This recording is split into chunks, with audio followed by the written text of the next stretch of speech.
안보, 정체성과 글로벌 협력의 변곡점. 제1막 영토와 정체성의 작은 전쟁. 지도는 단순한 그림이 아닙니다.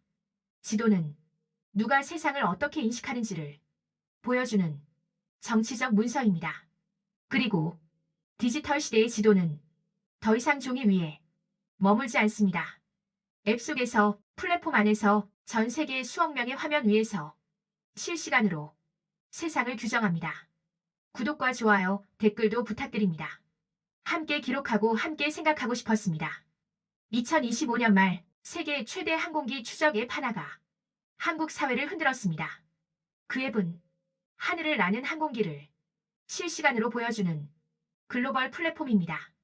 비행기 위치, 고도, 경로, 수많은 전문가와 일반 사용자들이 참고하는 사실상의 표준 도구, 그 앱 속 지도에서 한 섬의 이름이 문제가 되었습니다. 독도, 그러나 표시는 다케시마였습니다. 이 표기는 단순한 오류가 아닙니다. 한국 사회는 즉각 반응했습니다. 왜냐하면 독도는 지리 문제가 아니라 정체성의 문제이기 때문입니다. 독도는 영토 분쟁의 대상이기 이전에 한국 근현대사의 상처 위에 서 있는 상징입니다. 식민지 경험, 주권 회복, 국가 정체성. 이 모든 것이 이 작은 섬 하나에 겹쳐져 있습니다. 그래서 독도의 이름이 어디에 어떻게 표기되는가는 한국 사회에서 단순한 명칭 논쟁이 될 수 없습니다. 특히 글로벌 플랫폼에서는 더 그렇습니다. 디지털 플랫폼은 중립을 주장합니다. 우리는 정치적 입장을 가지지 않는다. 그러나 지도에서의 표기는 결코 중립일 수 없습니다. 어떤 이름을 선택하느냐는 곧 어떤 주장을 반영하느냐의 문제이기 때문입니다. 문제의 항공기 추적 앱은 국제 기준을 따른 것이라고 설명했습니다. 그러나 국제 기준이라는 말은 늘 질문을 동반합니다. 누가 정한 기준인가? 언제의 기준인가? 누구의 이해가 반영된 기준인가? 이 사건은 한 앱의 문제를 넘어섭니다. 글로벌 플랫폼 시대에 국가의 정체성과 주권은 어디까지 보호받을 수 있는가라는 근본적인 질문을 던집니다. 과거에는 교과서와 공식 지도에서 이 문제가 발생했습니다. 그래서 외교 채널을 통해 항의하고 수정 요청을 했습니다. 그러나 이제 문제의 무대는 플랫폼 기업입니다. 서버는 해외에 있고 운영사는 다국적이며 이용자는 전 세계에 흩어져 있습니다. 이 구조 속에서 국가는 어떤 방식으로 자기 정체성을 지킬 수 있을까요? 외교적 항의만으로 충분할까요? 이번 사건에서 주목할 점은 반응의 속도입니다. 과거 같으면 전문가와 언론 중심으로 논쟁이 진행됐을 문제입니다. 그러나 이번에는 일반 사용자들이 먼저 문제를 제기했습니다. SNS, 커뮤니티, 온라인 포럼, 디지털 시대의 영토 분쟁은 이제 정부만의 문제가 아닙니다. 시민이 가장 먼저 발견하고 가장 빠르게 확산시키며 가장 강하게 반응합니다. 이 현상은 긍정적이기도 하고 위험하기도 합니다. 시민 감시는 플랫폼의 책임을 강화합니다. 그러나 감정적 반응은 외교적 공간을 좁힐 수도 있습니다. 플랫폼 기업들은 이런 상황을 점점 더 어려워합니다. 어느 한쪽의 요구를 들으면 다른 쪽의 반발이 즉각 따라오기 때문입니다.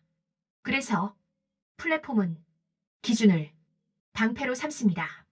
그러나 기준은 영원하지 않습니다. 기준은 힘의 관계에 따라 변해왔고 지금도 변하고 있습니다. 이 작은 표기 논란은 사실 더 큰 변화를 예고합니다. 앞으로 영토, 역사, 정체성의 문제는 국제회담장이 아니라 플랫폼의 설정 화면에서 더 자주 충돌하게 될 것입니다. 국가는 이 새로운 전장을 어떻게 관리해야 할까요? 플랫폼 기업과의 협력, 국제규범 제한, 아니면 자체 기술력 강화. 이번 독도 표기 논란은 하나의 사건으로 끝나지 않을 가능성이 큽니다. 왜냐하면 문제의 본질이 해결되지 않았기 때문입니다. 이것은 지도 하나의 문제가 아닙니다. 디지털 시대에 국가 정체성이 어디에서 어떻게 다뤄지는가에 대한 첫 번째 경고입니다. 제2막 사이버 범죄와 국제협력, 전쟁은 더 이상 총과 미사일로만 시작되지 않습니다. 2025년의 전쟁은 클릭 한 번, 메시지 한 줄, 링크 하나로 시작됩니다. 그리고 그 전쟁의 피해자는 군인이 아니라 평범한 시민들입니다. 태국 방콕 2025년 말 이곳에서 이례적인 회의가 열렸습니다. 군사 동맹도 아니고 무역 협정도 아닙니다. 국제사이버 사기 퇴치 연합. 이 회의에는 서로 정치 체제가 다르고 외교적 이해관계도 다른 여러 국가들이 한자리에 모였습니다. 이들이 공통으로 느낀 위협은 단 하나였습니다. 사이버 범죄는 이미 국경을 무너뜨렸다. 과거의 범죄는 지역을 가졌습니다. 도둑은 동네에 있었고 사기는 도시 안에서 이루어졌습니다. 그러나 지금의 범죄는 국적을 갖지 않습니다. 범인은 한 나라에 있고 서버는 다른 나라에 있으며 피해자는 또 다른 나라에 있습니다. 한국 역시 이 흐름에서 예외가 아닙니다. 보이스피싱, 메신저 피싱, 가짜 투자 사이트, 암호화폐 사기. 피해 금액은 해마다 늘고 있고 수법은 점점 더 정교해집니다. 특히 인공지능 기술은 범죄의 판도를 바꿨습니다. 목소리를 복제하고 얼굴을 조작하며 문장을 자동 생성합니다. 피해자는 더 이상 낯선 사람에게 속는 것이 아닙니다. 아는 사람의 목소리에 속고 있습니다. 이 지점에서 사이버 범죄는 단순한 경제 범죄를 넘어섭니다. 그것은 신뢰를 파괴하는 범죄입니다. 사회가 유지되기 위해 필요한 기본적인 믿음.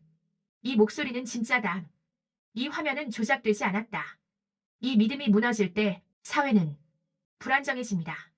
방콕에서 열린 국제연합회의는 바로 이 지점을 문제로 삼았습니다. 범죄를 단속하는 것만으로는 부족하다는 인식, 범죄가 발생하지 않도록 환경을 바꿔야 한다는 공감되었습니다. 참여국들은 세 가지 방향에서 협력을 약속했습니다. 첫째, 법 집행기관 간 정보 공유. 둘째, 피해자 보호와 국경 간 지원 체계 구축. 셋째, 시민 대상 공공인식 개선. 이 세 번째 항목은 특히 중요합니다. 사이버 범죄는 경찰만으로 막을 수 없습니다. 피해자가 범죄를 인식하는 속도가 범죄자의 속도를 앞지르지 못하면 항상 늦습니다. 그러나 이 협력에는 현실적인 한계도 존재합니다. 국가마다 법 체계가 다르고 개인정보 보호 기준도 다릅니다. 어디까지 정보를 공유할 것인가? 어디까지 개입할 것인가? 이 질문 앞에서 국제협력은 쉽게 멈춥니다. 그럼에도 불구하고 이번 연합의 의미는 분명합니다. 국가들은 사이버 범죄를 개별 사건이 아니라 국제안보 문제로 격상시켰습니다. 이 변화는 안보의 정의가 확장되고 있음을 보여줍니다. 이제 안보는 국경을 지키는 문제가 아니라 일상의 안전을 지키는 문제입니다. 한국 사회에서도 이 변화는 천천히 체감되고 있습니다. 보이스피싱 피해자는 특정 계층이 아닙니다. 노인만도 아니고 청년만도 아닙니다. 누구나 표적이 될 수 있습니다. 이 불특정성은 공포를 키웁니다. 나는 괜찮다는 확신이 더 이상 유효하지 않기 때문입니다. 그래서 사이버 범죄는 사회적 신뢰를 잠식합니다. 사람들은 전화를 받기 전에 의심하고 메시지를 읽기 전에 두려워합니다. 신뢰가 비용이 되는 사회. 국제협력은 이 신뢰를 회복하기 위한 첫 단계일 뿐입니다. 그러나 그 첫 단계조차 없다면 상황은 더 나빠질 수밖에 없습니다. 방콕 회의는 완벽한 해답을 내놓지 않았습니다. 그러나 하나의 메시지는 명확했습니다. 사이버 범죄는 이미 안보의 영역이다. 영토가 지도에서 흔들리듯 신뢰는 네트워크에서 무너지고 있습니다. 그리고 이 두 전장은 서로 연결돼 있습니다. 제3막 무역과 외교의 새로운 축. 제3막 무역과 외교의 새로운 축. 세계 질서는 전쟁으로만 바뀌지 않습니다. 많은 경우 질서는 회의장과 문서, 의정과 표결 속에서 조용히 이동합니다.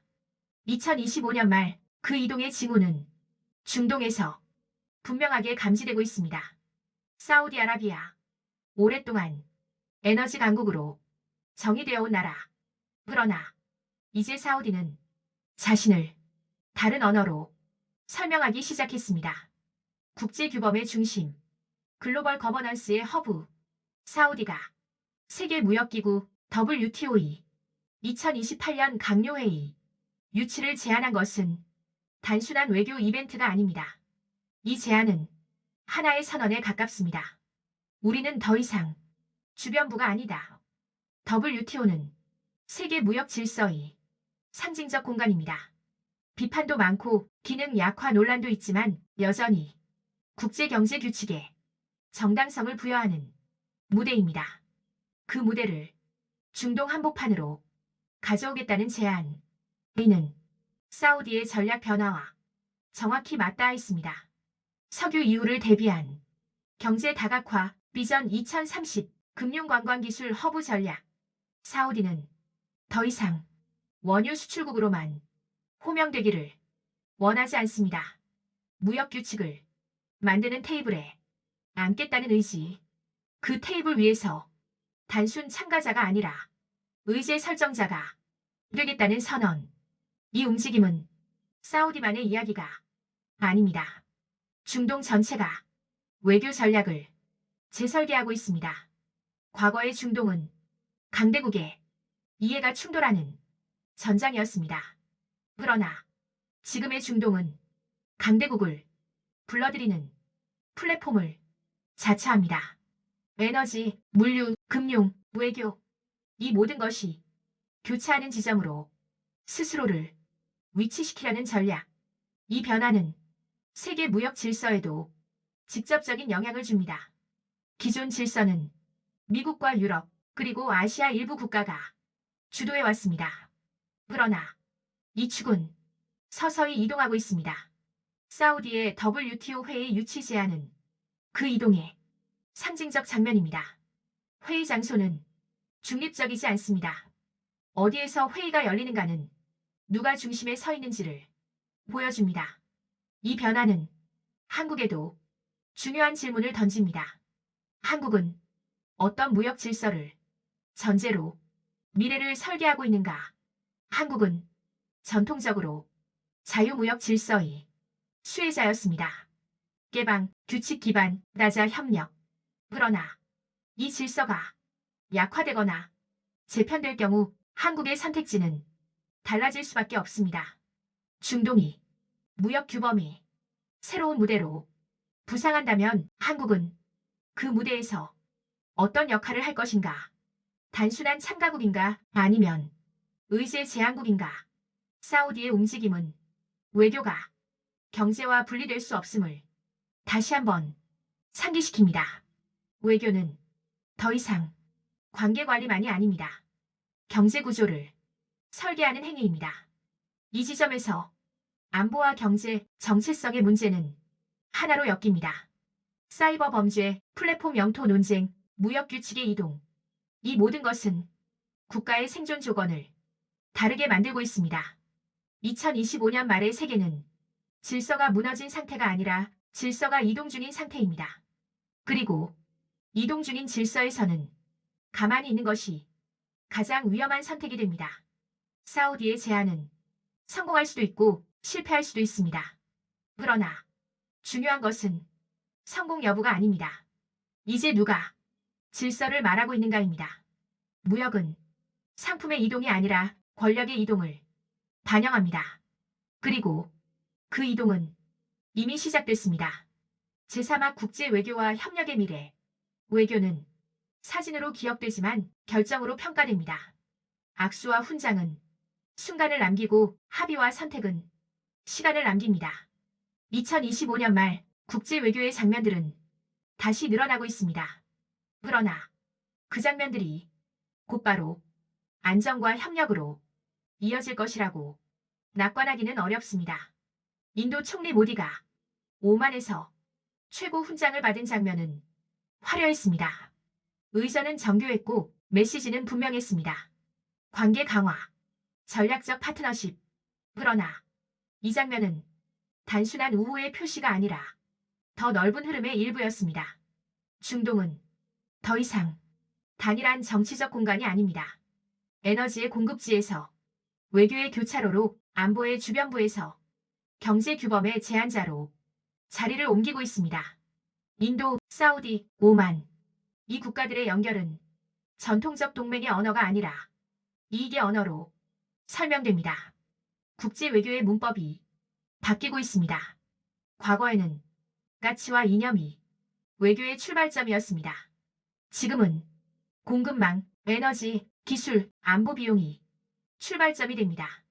이 변화는 협력을 더 쉽게 만들기도 하고 더 불안정하게 만들기도 합니다. 왜냐하면 이익 중심의 협력은 유연하지만 지속성이 약하기 때문입니다. 상황이 바뀌면 관계도 바뀝니다. 그래서 오늘의 악수는 내일의 거리두기로 이어질 수 있습니다. 이 지점에서 앞선 세 막의 이야기들이 하나로 모입니다. 플랫폼의 서이, 영토 표기 논쟁, 사이버 공간의 서이, 범죄와 신뢰 붕괴, 무역 규범의 중심 이동. 이 모든 것은 국가가 혼자서 관리할 수 없는 문제들입니다. 그래서 협력은 선택이 아니라 조건이 되었습니다. 그러나 모든 협력이 같은 협력은 아닙니다. 문제는 어떤 방식의 협력인가입니다.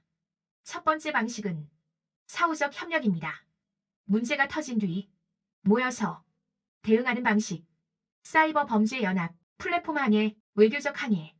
이 방식은 필요하지만 항상 늦습니다. 두 번째 방식은 구조적 협력입니다. 문제가 발생하지 않도록 규칙과 기준을 미리 설계하는 방식. 플랫폼 표기 기준, 국제 사이버 규범, 무역 질서의 제도적 재설계. 이 방식은 느리지만 지속됩니다. 2025년 말의 세계는 이 두 방식 사이에서 갈등하고 있습니다. 즉각적인 효과를 원하지만 장기적 해법을 미루고 있는 상태. 한국은 이 갈림길에서 중요한 위치에 서 있습니다. 기술 강국, 무역 의존 국가, 분단 국가. 이 세 가지 조건은 한국을 협력의 수혜자로도 시험대로도 만듭니다. 한국은 플랫폼 기업과 어떻게 협력할 것인가? 사이버 안보에서 어떤 국제 규범을 주도할 것인가? 무역 질서의 이동 속에서 어디에 자리를 잡을 것인가? 이 질문들은 정부만의 과제가 아닙니다. 기업은 어떤 기준을 채택할 것인지, 시민은 어떤 정보 환경을 요구할 것인지, 언론은 어떤 문제를 지속적으로 제기할 것인지 모두가 외교의 일부가 되었습니다. 국제 외교는 더 이상 외무부 건물 안에 머물지 않습니다. 플랫폼의 코드, 금융의 규칙, 기술 표준, 시민의 인식. 이 모든 것이 외교의 재료가 되었습니다. 그래서 협력의 미래는 선언으로 오지 않습니다. 작은 선택의 축적으로 형성됩니다. 어떤 기준을 당연하게 받아들이는지, 어떤 문제를 그냥 넘기지 않는지. 2025년 말 세계는 분열의 한가운데가 아니라 재정렬의 한가운데에 있습니다. 그리고 재정렬의 시기에는 중립이 없습니다. 참여하거나 따라가거나 배제될 뿐입니다. 협력은 평화를 보장하지 않습니다. 그러나 협력이 없으면 불안은 항상 확대됩니다. 영토는 지도에서 흔들리고 신뢰는 네트워크에서 시험받으며 질서는 회의장 너머로 이동하고 있습니다. 이 변곡점에서 우리는 어떤 협력을 선택할 것인가? 구독과 좋아요, 댓글도 부탁드립니다. 함께 기록하고 함께 생각하고 싶었습니다.